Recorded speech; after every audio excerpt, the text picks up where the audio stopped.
This next story really goes to reaching out into the community. It's about connecting health and early learning. Now, we all know that health and education are closely intertwined. Both impact each other. Good health means children are ready to learn. And good education, we know, can lead to better health outcomes. Now, many of you probably know that just as we have CCOs based locally throughout the state, we also have early learning hubs focused on coordinating services for children and their families.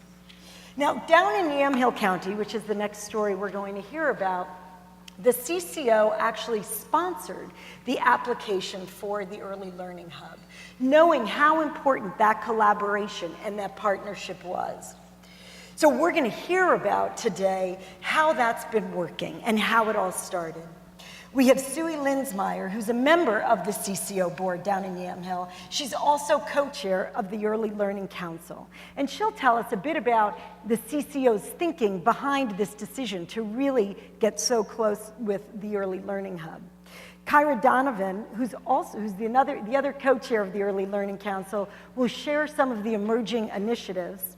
And then Lindsay Manfrin, who works in Yamhill's Public Health Department, also serves on the CAC's Clinical Advisory Panel and is also a member of the Yamhill CCO, so the Yamhill Early Learning Hub, so you can see how it all comes together. Will share her perspective on the importance of this collaboration. So we're going to start with Sue. Thank you. I've been in early learning in Yamhill County for the last 8 years, and about 18 months ago, I was asked to join the board of the Yamhill Community Care Organization.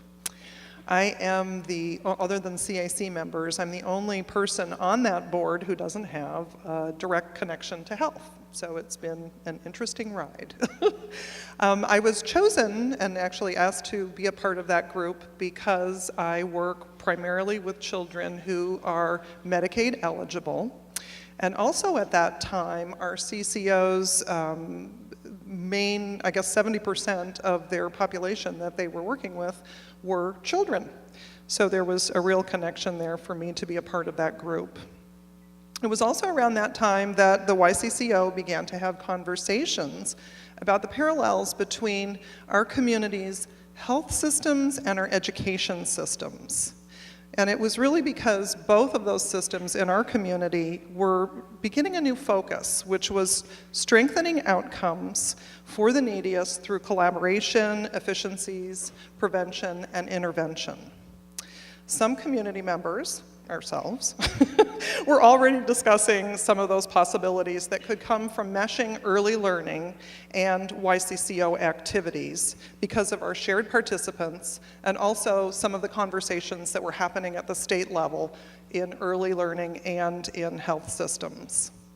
Initially, the CCO in Yamhill County was a little bit worried about bringing early learning as another focus to the YCCO, just because it might dilute or distract from all of the intensive work that they were doing.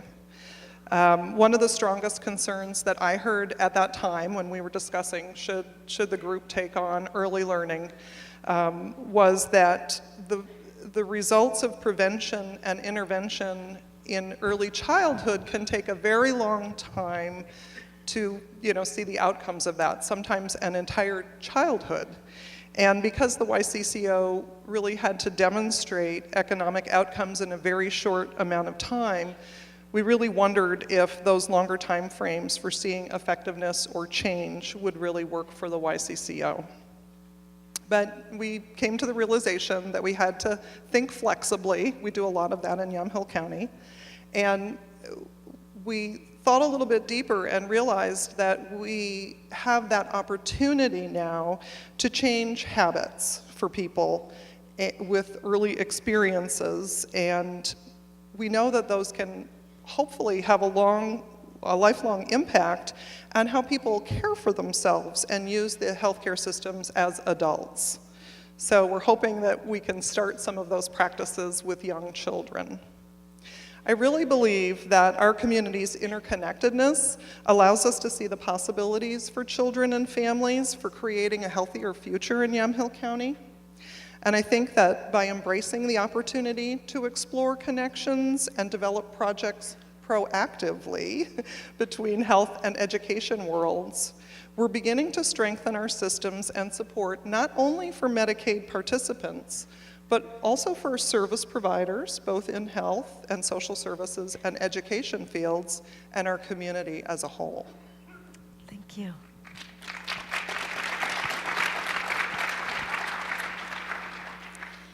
I think I might be the only educator here. I'm not sure. I actually have been in education for 29 years. I taught for 19 years, mostly primary, so first grade for a long time. And then I decided being an elementary principal was a great idea, and so I did that for about 5 years. I currently am the director of elementary programs in McMinnville School District. And I became part of this organization in a coffee shop in McMinnville. And Lindsay was there with me, and so was Suey and a few others, and we were talking about, we all serve the same families, but we're all doing different things, and how confusing that must be for our families. I will tell you that as an educator, we know the health issues of our children and our families, but we don't know what to do about it. You all know what to do about it. The kinds of connections that we're making in Yamhill County will make an incredible impact across our county for our children and our families. I have one quick story to share with you. As an elementary principal, well, I thought it would be great to be an elementary principal because then all 500 of them would really be my responsibility. Don't know what I was thinking. We had a student, a first grader, and she wasn't participating in her reading group, and the teacher was becoming frustrated, and so I went down and pulled her outside and said, you know, what's going on? And she wouldn't talk at first, and she was a young Latino girl. She spoke only Spanish, so I had an interpreter with me, and we were trying to figure out what was going on and why was she being a problem, according to some of the others. And what we found out is that she had such a severe tooth abscess that I cannot even imagine the amount of pain that she was in. We called Mom. Mom doesn't have transportation. The school was in Lafayette, which is a very small community in Yamhill County. So we had to wait for Mom to be able to at least get there. When Mom got there, then we realized that Mom also didn't speak any English. They had no health care. They had no way to get to the dentist. So my counselor and I decided that we would take some donated funds and we would get this little girl to the dentist some way, somehow. We got her to the dentist. In fact, the school counselor took the mom and the child to the dentist, had her tooth taken care of, and then brought her back home. This little girl was struggling in all aspects of schooling. And because of the health care that she received, just that one instance, she did get better. She was able to read at grade level by the end of first grade. She wouldn't have been able to do that without the health care she received. But as I'm sure you're all sitting there thinking, what we did that day is not sustainable. It did not help long-term change. It helped that family and that child in that one instance. I will tell you that the schools in your community do those kinds of things every day, all the time, because we don't really know what else to do. And so we don't have the same meaning of triage that you all do, but we do sometimes call it triage. We gotta get it fixed. I will tell you that that us having our CCO as the backbone organization for our early learning hub in Yamhill County will make incredible differences for our children. We are able to connect our families and our youngest children that have severe needs as quickly as possible because of the connections that we've made with the organizations across our community. Healthcare is a tricky system when you don't live in it.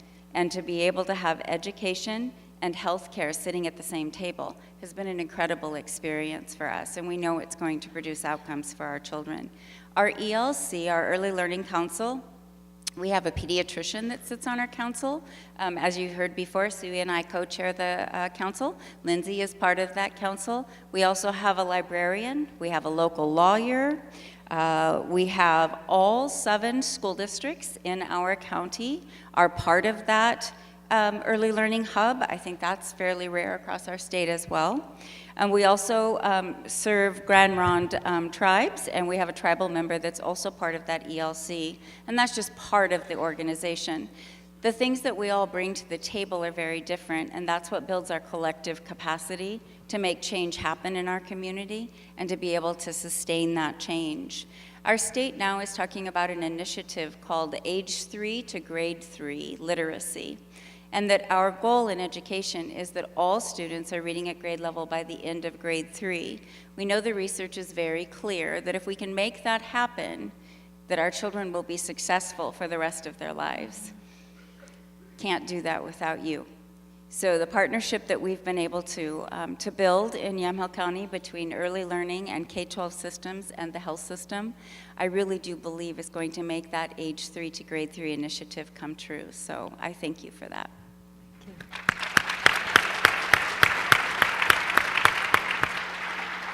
So, as mentioned, I really get to see firsthand how intertwined these systems and sectors are. Public health is what I do every day. And I also get to be part of Yamhill CCO's Clinical Advisory Panel and the Early Learning Council.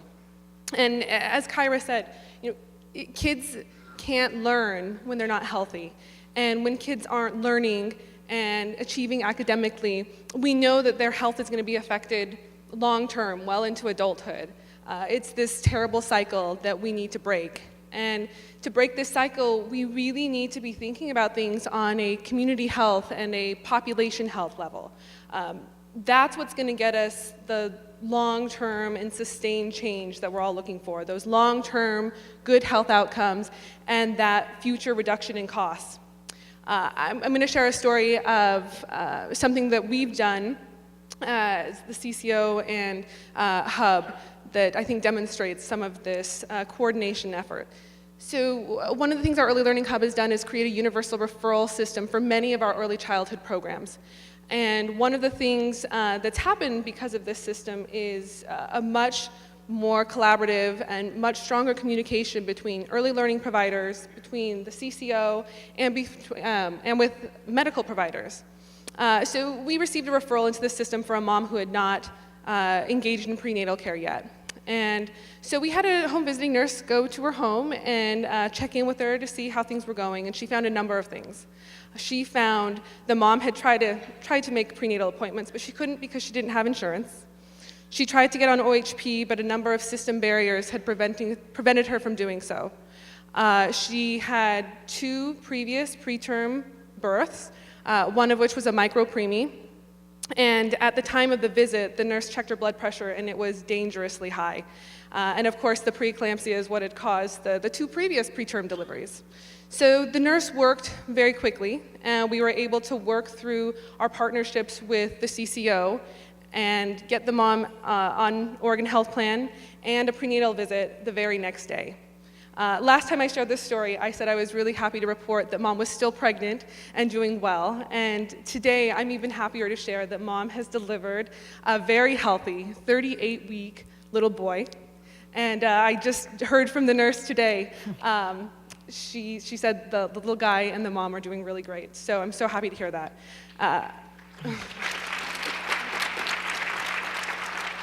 I love this story, and I love this story for a lot of reasons, but one of the reasons is because I think it really demonstrates a CCO and an early learning hub working together to achieve what we're all after, which is healthier communities, healthier patients, and lower costs.